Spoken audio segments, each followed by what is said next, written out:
chakava chishamiso aiwa yakatova breaking news muAfrica, vanhu vachiona mwana mudiki aiwa achiitwa president aiwa weSenegal. Zvakatoshamisa yangu neSadc ikatoeka mukongratulata muAfrican presidents mamwe akatonomukongratulata, asi Fadzai Mahere azongobuda musaga zvake. Ndobva rakati aiwa chimbondiudzai kuti why is it Zimbabwe amuna kumbonomukongratulatawo chii chimbotiudzai munoti kudii muri eZimbabwe. Panapa Fadzai Mahere pane mashoko auya akataura. Sara mina mashoko ataura nokurudzira ibva subscribe like utina on the bell icon toambochona mabdisa anokupa pano paZM News Live. Notana yachiti good morning Minister Frederick Shava, why has Zimbabwe not congratulated the new president of Senegal on his election victory yet? Is this an oversight or is there a foreign policy concern we are not aware of?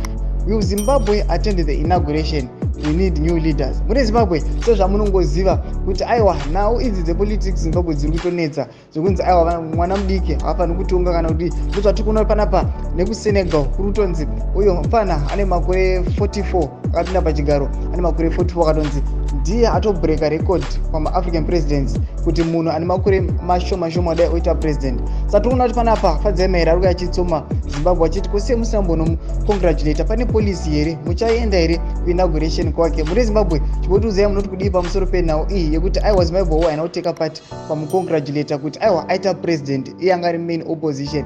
Pindai comment section medu tiudzei mafungiro enyu munoti kudii pamusoro penhau iyi. Amusangana kusubscribe like utina on the bell icon. Tinombochona mabdesi anokupa pano paZM News Live.